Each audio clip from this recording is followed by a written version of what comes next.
3 momen penting dari MotoGP Motegi Jepang 2025. Mari kita bahas.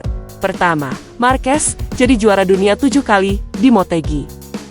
Setelah melalui penurunan performa, cedera, dan masa sulit dalam beberapa tahun terakhir, Marc Marquez berhasil melakukan comeback spektakuler di musim ke-2025. Pindah ke Ducati dan membangun konsistensi, ia mampu bersaing secara stabil sepanjang musim. Di GP Jepang, Marquez finish di posisi kedua, cukup untuk secara matematis mengunci gelar MotoGP 2025. Ini adalah gelar MotoGP ke-7 dalam karirnya. Ia mengungguli saudaranya, Alex Marquez, yang finish di posisi ke-6, sehingga selisih poin yang tak terkejar tercipta. Momen emosional terjadi usai garis finish. Marquez tampak larut dalam kenangan, menyaksikan rangkaian perjalanan dan perjuangannya selama lebih dari 2184 hari sejak terakhir kali ia juara kelas utama. Dengan gelar ini, Marquez menyamakan rekor Rossi untuk jumlah gelar juara dunia di kelas utama, 7 gelar dalam era modern.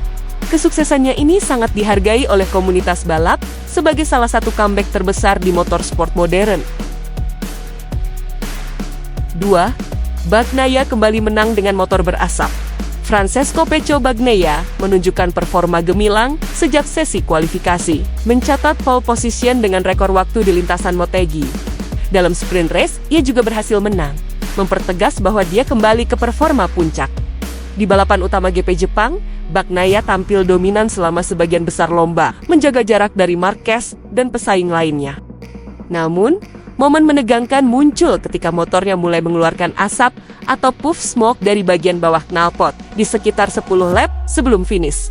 Asap kembali muncul dengan 5 lap tersisa, memicu kekhawatiran akan kemungkinan black flag atau masalah mesin. Namun, Bagnaia tetap bisa mengendalikan motornya hingga garis finish, mempertahankan revolusi kemenangan dan menjadi pemenang GP Jepang.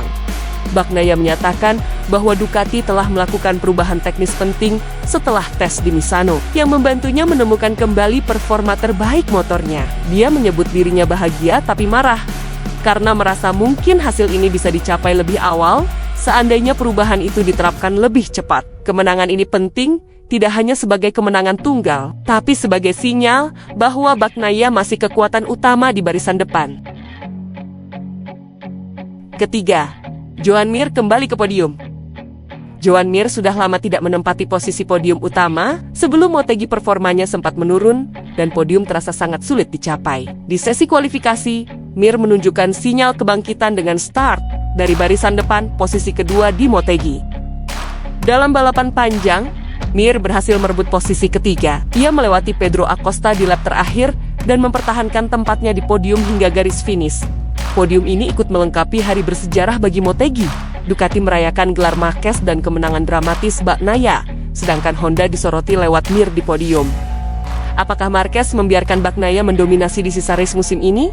Atau akankah terjadi konflik di pedok Ducati tahun depan? Tulis pendapatmu di komentar, dan jangan lupa like dan subscribe video ini.